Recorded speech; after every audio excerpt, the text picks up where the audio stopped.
Hi everyone, in today's video we are going to discuss a very exciting and a very challenging problem. In fact, for me this is one of the most challenging problems, and the problem is we want to system design YouTube live video stream. So there are a lot of influencers who do this live video streams, gamers who do this live video streams on YouTube. Similarly, there are live video streams on Facebook, Instagram, and a lot of social networking platforms. So, what is the system design behind these live video streaming solutions? First of all, we'll discuss why is this problem really challenging? What are the key aspects of this problem that make this problem really challenging? So, the very first thing is if you see, unlike Netflix, here the video content is produced on the fly. So the video content is not already available to us. That's where it's more challenging than the video content delivery which Netflix does. So this content delivery is on the fly. Second, there are a lot of sports live streaming solutions like Hotstar in India, ESPN, who actually live stream cricket matches, a lot of sports matches. But this problem is even more challenging than them, because in those cases, let's say there gonna be a cricket match between India and Australia, and it's expected that a lot of people are going to view it. So such applications like ESPN and Hotstar can pre-scale their infrastructure for such use cases, whereas in YouTube or Facebook or Insta live stream, we don't know beforehand that which live stream is going to get viral, and there going to be a lot of load on the infra for it. We don't know we need to pre-scale for it or not. That's where it's even more challenging than Hotstar and ESPN. Second, videos are involved. There is a network transfer involved from the person who is broadcasting the video and the clients who are viewing the video. And network, as you know, does not always behave very well. There are bandwidth constraints and a lot of such issues involved with network. So that's why I think this problem is a really challenging problem, more than Netflix, more than ESPN, and the network aspects involved. So let's dive deep into this problem. How can we design a live video streaming application just like YouTube Live, Facebook Live, or Insta Live? Yeah. At a very high level, let's imagine there are three components involved. At the very beginning, we have a mobile or a desktop client that broadcasts the live video. This is the source of the live video. This video goes back to our application backend, and then this video is delivered to various clients or the users or the viewers who are viewing this live stream. So there are two workflows. One is the broadcast workflow and the other is the delivery workflow. Now we'll dive deep into each of these workflows to see how each of these workflows is designed. One is the broadcast and the other is delivery to the clients who are viewing this live video. And what is the backend system that is actually constituting both these workflows is something now we are going to cover one by one. So let's first design the broadcast flow where a client gets live. This is the source of the live video stream. This is the person who is broadcasting the live video.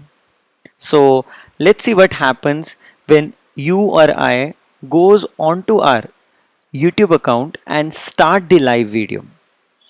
Now one disclaimer in this diagram that I have intentionally drawn some components of the diagram wrong, where a lot of the candidates can make that mistake in the interview, because that's how most of the system in other assistant designs would have intuitively designed the system that way.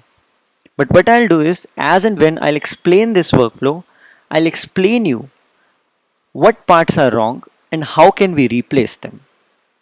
So let's say I go ahead, I live stream some of my work from my mobile application. So how should these video streams be handed over to the Facebook backend? Like which protocol should be used? So we have studied in a college, like for videos, we usually prefer UDP because it's fast, right? There are like no ordering guarantees, but still UDP is relatively faster than TCP. So let's use UDP. No, this is a great mistake which you can make here. We should not use UDP here. Though UDP is fast, but UDP is also lossy. A lot of frames are lost here.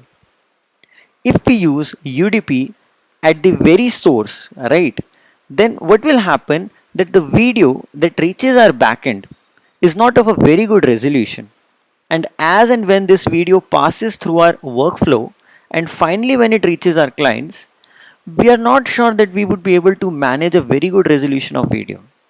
So, if possible, at the source, we should always prefer not to have UDP but TCP, because even though TCP is slow, but still there are ordering guarantees, there are checks in place. So the resolution of the video we want is a very good video, so that later down the line in the downstream, even if there are some losses, at the source we have a very good video quality to begin with. So that's why at the source we should always prefer to start with TCP protocols. Now I'll just give some information. It's not necessary you should know this in an interview. So most of these social media platforms like Facebook, Insta and YouTube use RTMP. So RTMP is real-time messaging protocol, which is built over TCP for transferring these live video streams to the backend. So I think that part is clear. We should not use UDP, though we are accustomed to use UDP for videos, but since it's lossy, prefer TCP. Now, which protocol made over TCP is used is RTMP. That's real-time messaging protocol.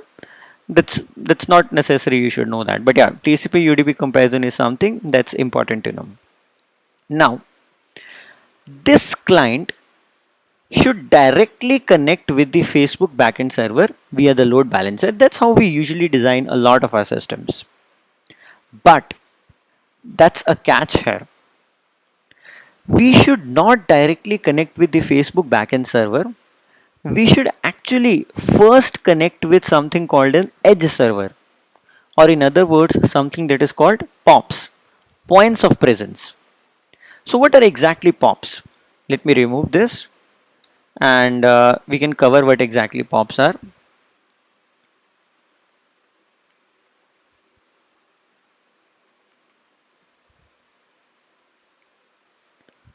So POPs are a lot of servers that are distributed across the world, so that whenever a client wants to connect, it connects to the nearmost server. Let's say if I'm in India or I'm in Canada, then I'll connect to the POP that is nearer to me. I, as a client, will connect to the POP that is nearer to me. Now this POP, this server, internally connects to the backend server, and this connection between the POP and the backend server happens through Facebook or YouTube's internal network that is more reliable than mine or your network. That's why the client directly connected via the load balancer to the backend servers, it's not recommended. The client should connect to the nearby POP server, and the POP server internally should connect to the backend server via the company's internal network that's more reliable, that's more fast. Why are we focusing a lot on the faster aspect? Because latency is a very important factor in live streaming. For example, if I am streaming something on Facebook or YouTube live, and there is a huge latency after which my viewers are able to view it, then there is no aspect of live here. If we are claiming something live, then latency is a very important factor that we should consider. That's why the connection between POP and the backend servers to the company's internal network is much more faster, lower latency, or more reliable than the client directly connected with the backend server via the load balancer. So we are clear of two aspects. We should prefer TCP, RTMP, connecting with the POPs, and then finally connecting with the backend server.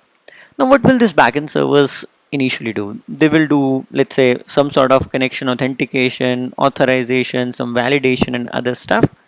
Once those video streams which are received from the client are validated here, ideally for decoupling, we keep a buffer. We keep a message broker like Kafka or SQS in between before the next aspect of our system is involved. That's how we usually design our systems, because we want to keep the upstream and downstreams decoupled so that they can scale independently. But is it a good approach to keep a buffer here when the latency is so critical? Yes, it's not a good approach. We should definitely not involve a message broker here.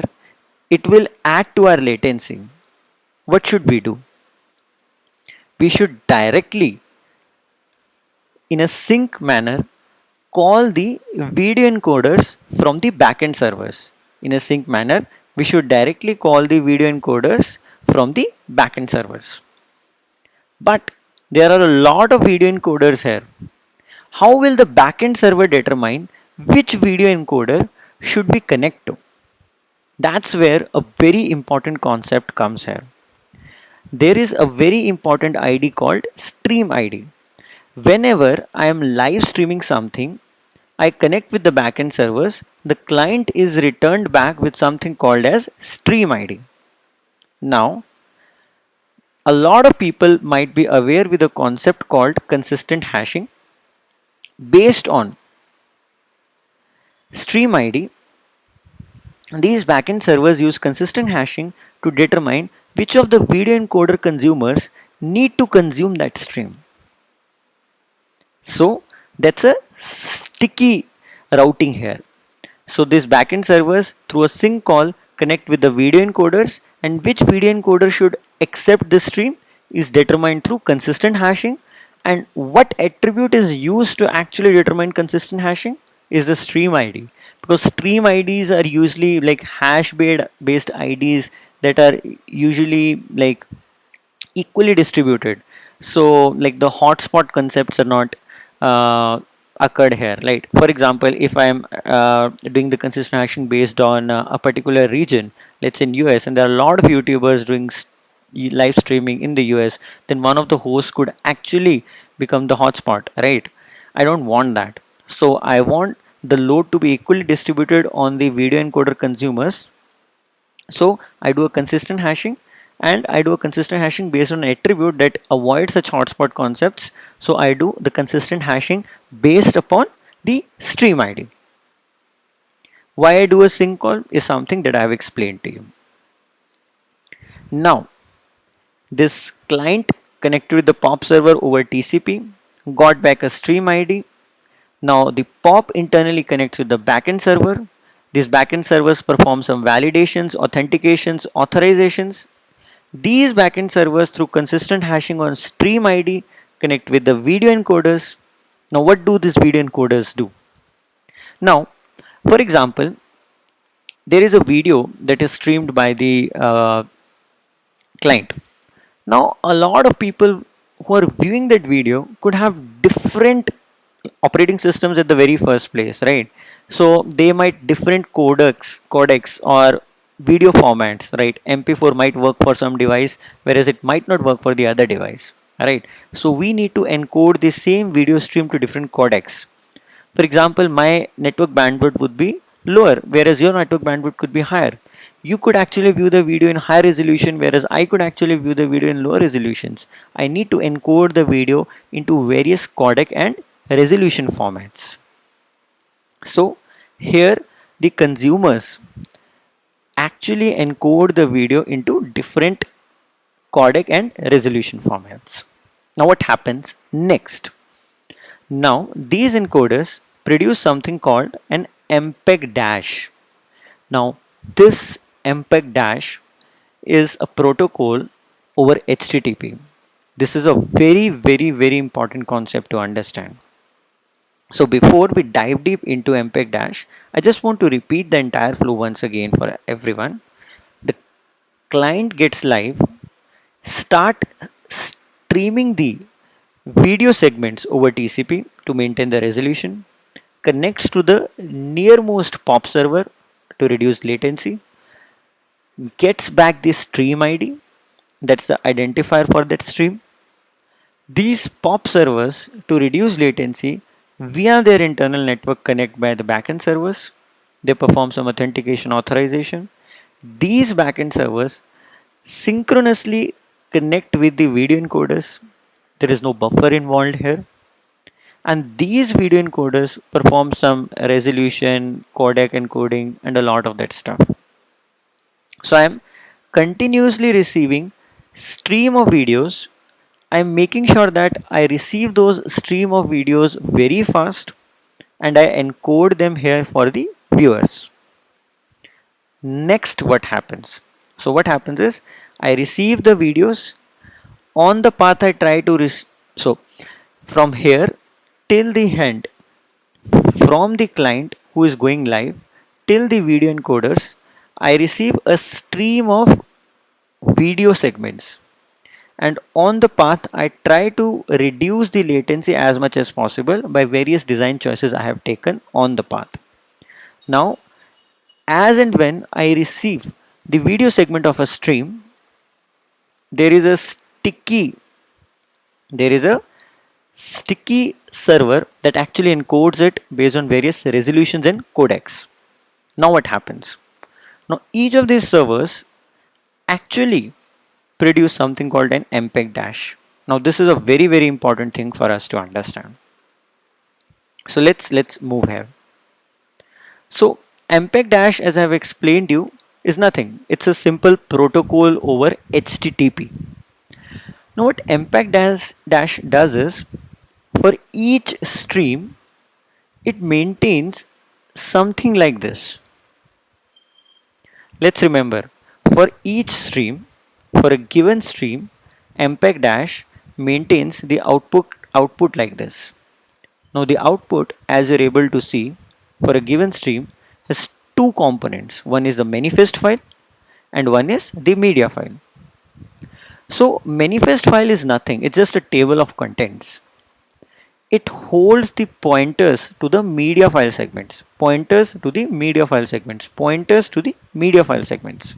So what happens is, for a given stream ID started by the client, the encoder here creates an MPEG dash. So one MPEG dash is created for a given stream, and in that MPEG dash we have one manifest file and many media files. In that MPEG dash we have one manifest file, that's a table of content holding the references to many media files. Now what happens is, after every 1 second, what the encoder does is it creates a media segment file and updates its reference to the manifest file. So after every 1 second, new media files would be generated here, their reference would be updated in the manifest file. New media files would be generated here, their reference would be updated in the manifest file. New media files would be generated here and their reference would be updated in the manifest file. So new streaming contents would be kept adding to the manifest file. That's how internally, this is a sort of a data structure, right? That's maintaining the record of our media files, and the references to those media files is actually stored in the manifest file.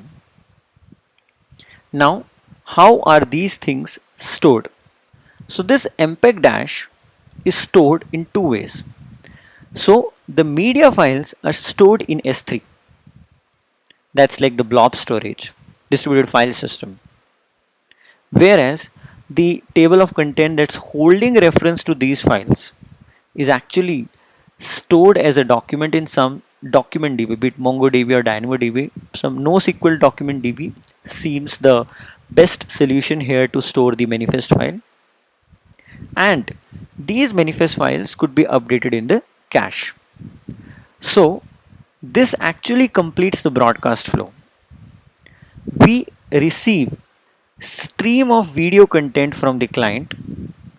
We try to reach as fast as possible with lowermost latency to the video encoders who produce an MPEG dash that has a table of content for the media files. The table of contents are stored in the document DB, whereas they contain the reference to the media files which are stored in the S3. Now every 1 second for a stream, new media files are generated, stored into S3, and their references are updated in the manifest file. And the same contents are also updated in the cache for us to query later. Now, this is the entire broadcast flow. If I'm broadcasting my video stream, that's how that's going to be impacted and that's how it's going to be updated. Now, we'll see the world from the clients who are viewing the stream. Now, there are some components which I'll discuss in the second part for MPEG Dash. Let's go over the delivery, the content delivery flow. So let's say I am a client here in India, and from my Facebook feed, I'm a client here in India. From my Facebook feed or from my YouTube feed, I came to know that someone is streaming live, right? And I actually comes to know about the stream ID which I want to view from my feed. So a client in India from its Facebook or YouTube feed gets to know about the stream ID he or she wants to view. Now we know to reduce latency in delivery aspect as well, we actually connect with the POP, points of presence, or the edge servers. And if I am a client in India, I'll connect to the point of presence nearest to me in India. If I'm a client in US, I'll connect to the point of presence that's nearest to me in the US. Okay. Now I have the stream ID. I have the stream ID which I want to view. What will be the first thing I'll request as a client from the backend? The first thing I'll request is I'll request the manifest file that was generated in the broadcast flow. What I'll request this manifest file, and this manifest file was stored in this document DB, and this manifest file had the references of all the media files which we stored in S3. So this was generated in the broadcast flow. When I as a client want to view the video based on the stream ID, I'll make an HTTP GET request for that manifest file. So the client will now get the manifest file. Based on the manifest file, the client will get to know the references to the media files. The client will then make an HTTP GET request for the media files. Alright, that's where all the media files would be shown on the client application. Now I'll explain this flow. Based on stream ID, I'll make a request to the nearest POP, requesting for the manifest file for this stream. The nearest POP is, let's say, POP IN. Now this point of presence will see for the given stream if there is the manifest file present in its own cache. If so, I would be returned by the response here. If not, this point of presence will actually connect with the Facebook or YouTube backend via their internal network that's more reliable and have low latency, and request for the concerned manifest file for the given stream. This backend will check its cache, and this is a Facebook internal cache or YouTube internal cache, and see, do they have the manifest file in the cache already? If not, they'll go ahead and request the document DB. Return the manifest file, return that will be updated in the cache, return the manifest file to the backend servers, they return it back to the point of presence who requested it, it's updated in its cache, and then the client is finally returned it. If some other client from India now requests this same manifest file for the given stream ID, it just connects with the point of presence, and since this manifest file is present in the cache, the client is redirected back from here itself.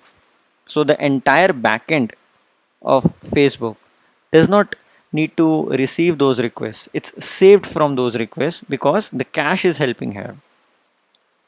But let's say no one from US has now requested for the manifest file of the given stream. These people will go to their nearest pop, and their nearest pop's cache will not be populated yet because these two caches were populated in the last request. This cache was not populated. They'll again go back to the backend server. This backend server will check its cache. Now it will be redirected. So most of the times the query shouldn't even go back to the DB or the blob storage. So this cache redirects the response back to the backend servers. They redirect the response back to the point of presence, which updates in the cache and then finally returns the clients.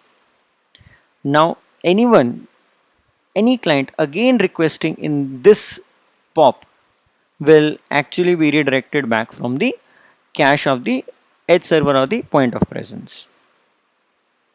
Now there are two important aspects which we need to cover here. How manifest files are updated periodically, because as we knew from the broadcast flow, every 1 second new media files are generated for the same manifest file. The media files are stored in the S3 and the references are updated in the manifest file. So at least every 1 second this manifest file gets updated, right? So how are we updating the same manifest file in the cache? So there are two ways to actually solve this problem. One important way is to use something called TTL that's mentioned here. So we can have, let's say, 1 second TTL in the cache, after which it actually gets invalidated, and the next first request again populates the cache with the latest manifest file. Another way is to do an HTTP push from the backend. As and when the manifest file gets updated in the document DB, we update the cache in the POP servers, so that any new requests when come to the client, they get the latest manifest file. And the same thing would be done for the media files as well. Now there is one very important concept that is supposed to be understood here, that's called thundering herd. Let's say that's a very famous celebrity, and he or she posted on his or her Instagram that he or she is going to come live, and a lot of people were waiting for his or her live stream event, and they connected with our pop server all at the same time. So let's say 1 million clients from India connected with the same pop server almost at the same time. Now there was nothing in the cache, so they all go back to the backend server. Nothing is available in its cache here. All of them, like 1 million requests, go back to the document DB. Now the document DB can get overloaded, it can get failed. How to handle that? There is a concept called promise cache. Promise cache makes sure that if a lot of people are trying to request something from the cache and the cache doesn't have that entry, so we generate a promise here where one of those requests are allowed to go to the backend, whereas others are waiting for the promise to be fulfilled. And when that request get a response, the promise gets fulfilled, and now all of those waiting requests get the entry from the cache, so the backend is sort of saved. So this is one of the mechanisms to actually make sure that the thundering herd is saved at this point in time. So this is the stream delivery flow which we are trying to solve. So guys, this was the system design for streaming live videos in any social platform. Now this is more complicated. You can use some similar concept for system designing Hotstar or ESPN, who are actually streaming live the cricket matches and other things. So I hope this helps you guys. Let me know into the comments below if there are any things I missed or any things you want to add or any corrections are there. Thanks guys. Thank you very much.